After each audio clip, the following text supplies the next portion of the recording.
Oi, gente, sejam todos muito bem-vindos a mais um conteúdo aqui no Acidamente. Meu nome é Ana Paula, eu sou psicóloga e hoje eu vou falar aqui sobre um tema bem difundido, acho que nas redes sociais, que é aquele famoso ghosting.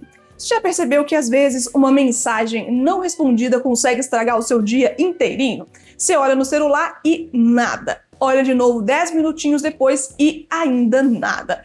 Passa 1 hora, 3. No final do dia, você já começou a imaginar que fez alguma coisa de errada para essa pessoa não te responder.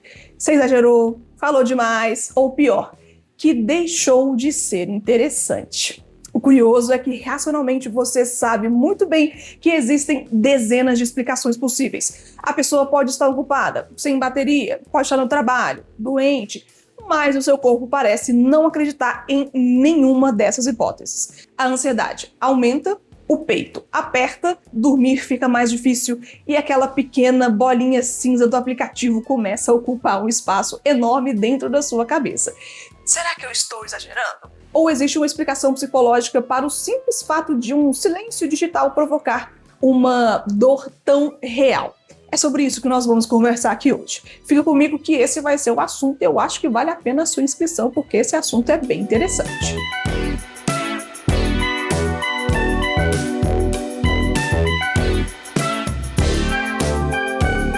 Existe um paradoxo curioso na maneira como nós nos relacionamos hoje em dia. Nós conseguimos falar com praticamente qualquer pessoa, em qualquer momento, mas também nunca foi tão fácil desaparecer da vida de alguém. Basta parar de responder, ignorar, bloquear. Não sei, não é preciso uma conversa difícil sempre. Não é preciso explicar por que perdeu o interesse. Não é preciso terminar toda vez. O silêncio faz todo esse trabalho. E é justamente aí que mora uma das maiores dificuldades. Quando existe um término, por mais que seja doloroso, existe um fato concreto para o cérebro processar. Quando existe apenas silêncio, o cérebro continua procurando respostas. Particularmente, eu tenho uma opinião formada sobre pessoas que só desaparecem ou que terminam por mensagem sem nem simplesmente se dar o trabalho de encontrar a pessoa e trazer as suas explicações. Mas isso é papo para outra história. Continuando aqui, é como se a história permanecesse aberta, não tem um fechamento. Quem já passou por isso costuma reconhecer esse tipo de movimento. Quando revisita a conversa, relê mensagens, observa o horário do último acesso, vê se a pessoa visualizou seus stories, entra no perfil, sai, volta novamente, minutos depois. Muita gente sente vergonha de admitir isso, mas esse comportamento é muito mais comum do que as pessoas costumam assumir. Ele não acontece porque o sujeito perdeu o controle. Acontece porque o cérebro tem muita dificuldade de lidar com incertezas emocionais. O seu cérebro, cara, a pessoa odeia perguntas sem respostas. Existe uma característica interessantíssima na nossa mente. Ela prefere uma resposta ruim, só que ainda uma resposta, a resposta nenhuma. Quando alguém desaparece, sem explicação, nosso cérebro tenta preencher os espaços vazios e quase nunca faz isso de maneira gentil. Eu falei alguma coisa errada. A pessoa perdeu o interesse. Ela encontrou alguém mais interessante do que eu. Eu costumo dizer isso para os meus pacientinhos quase todos os dias. Vocês são muito criativos para inventar cenários catastróficos. Mas você percebeu aqui alguma coisa nesses exemplos que eu dei? Na ausência de informações, a gente começa a produzir hipóteses. E essas hipóteses, elas costumam ser influenciadas pela maneira como enxergamos a nós mesmos e até o mundo ao nosso redor. Quem já costuma carregar dúvidas sobre o próprio valor, dificilmente imagina. Talvez essa pessoa esteja vivendo algum problema. É muito mais comum concluir: o problema sou eu. No consultório, esse costuma ser um movimento muito, mas muito frequente. O silêncio do outro acaba servindo como uma tela em branco onde projetamos todos os nossos medos mais antigos. E por que o vácuo parece doer fisicamente? Existe uma resposta psicológica para isso? Talvez essa seja a parte mais surpreendente. Pesquisas em neurociências mostram que a experiência de rejeição social ativam regiões cerebrais que também participam do processamento da dor física. Isso não significa que rejeição e dor física sejam a mesma coisa. Contudo, elas compartilham parte dos mesmos circuitos neurais, por exemplo. Talvez seja por isso que tantas pessoas descrevam um aperto no peito, um nó na garganta, um sentimento vazio no estômago, sensação de falta de ar. E isso não é teatro, não é exagero. Nosso cérebro evoluiu entendendo que pertencimento é uma questão de sobrevivência. Durante parte da nossa história humana, ficar sozinho podia significar correr riscos reais. Por isso, sinais de exclusão, ainda que bem poucos, bem subjetivos, mobilizam intensamente o nosso sistema nervoso. O problema é que ele não diferencia tão bem um abandono concreto de um desaparecimento digital. Para o organismo, a ameaça continua sendo relacional. E podemos dizer aqui que o ghosting costuma acordar dores muito antigas. E aqui existe um ponto que eu considero bastante delicado, que eu quero que você preste atenção. Nem toda pessoa que sofre muito com o ghosting tem trauma de abandono. Mas, quando existe uma história marcada por rejeições, relações imprevisíveis ou vínculos inseguros, o silêncio atual pode despertar emoções muito maiores do que aquela situação sozinha conseguiria justificar. É como se o cérebro dissesse: isso já aconteceu antes, mesmo que você nem consiga identificar exatamente quando.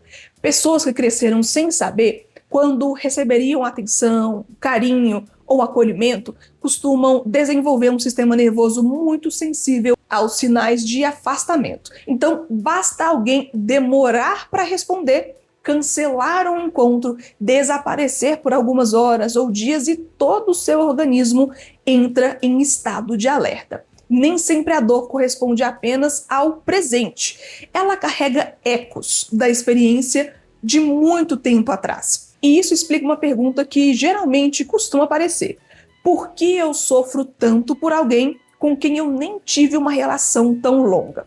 Porque, cara pessoa, o sofrimento nem sempre mede o tamanho daquela relação. Às vezes, mede aquilo que ela despertou em você. A obsessão não é apenas emocional. Depois de alguns dias sem resposta, muitas pessoas entram em um círculo curioso. Pegam o celular automaticamente, abre o WhatsApp, vê se tem atualização, olha o Instagram, volta para a conversa, fecham, abre o tempo todo, 5 minutos depois fazem tudo novamente. Existe um motivo para isso. O nosso cérebro não gosta de recompensas imprevisíveis, mas também não consegue desistir facilmente delas. Cada vez que você abre uma conversa, existe uma pequena possibilidade de facilmente encontrar a resposta que estava esperando.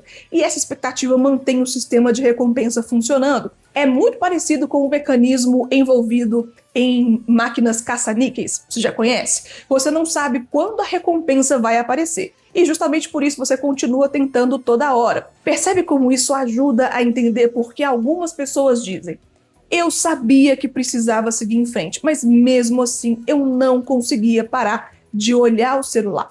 Nem sempre é a falta de força de vontade. Existe um cérebro tentando resolver uma situação que permanece inacabada. Existe um risco muito grande quando a gente permanece tempo demais tentando entender por que alguém simplesmente desapareceu. E sem perceber, começamos a transformar o comportamento daquela pessoa em uma medida do nosso próprio valor. E essas duas coisinhas não são equivalentes. Uma pessoa pode desaparecer por imaturidade, por dificuldade de lidar com os seus conflitos, por medo de conversas difíceis, por uma desorganização, uma incapacidade moral, intelectual, pessoal ou emocional, ou simplesmente porque perdeu o interesse. E nenhuma dessas possibilidades responde quem você é. Responde apenas como aquela pessoa escolheu lidar com a situação. A questão é quando o nosso sistema de apego está ativado, essa diferença ela quase que desaparece. O seu cérebro interpreta: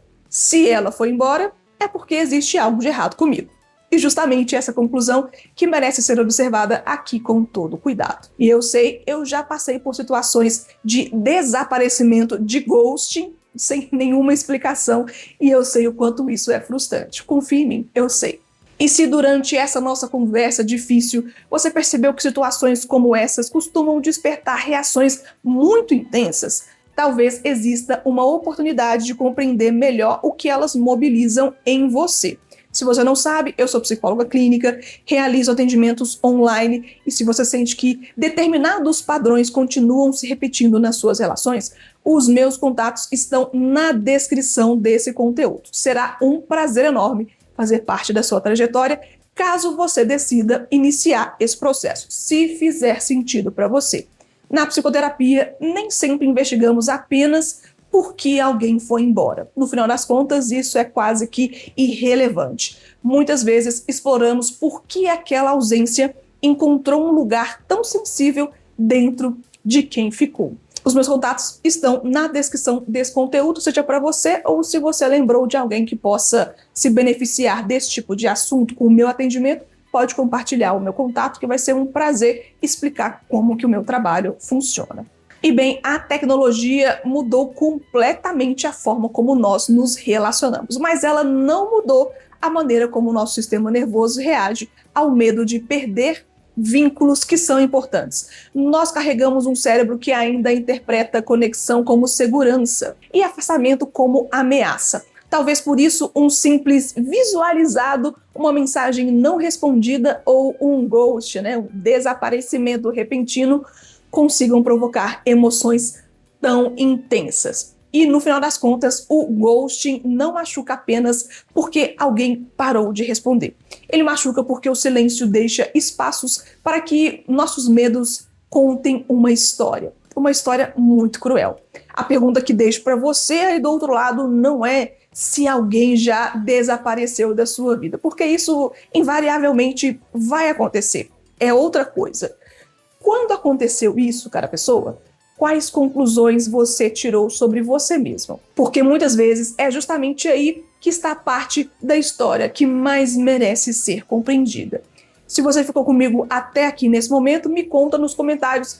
Você acha que o ghosting se tornou um dos maiores desafios para os relacionamentos atuais? Ou acredita que ele apenas tornou mais visíveis feridas que já existiam antes? Eu adoro muito ler o que vocês escrevem. Essas conversas me ajudam a pensar nos próximos conteúdos e a entender quais temas fazem mais sentido para quem acompanha aqui o canal. Se essa reflexão trouxe uma perspectiva nova, deixa o seu gostei e compartilhe com alguém que possa se reconhecer com essa experiência. E se inscreva aqui no canal. Afinal, compreender a maneira como nós nos vinculamos aos outros também é uma forma de compreender a nós mesmos.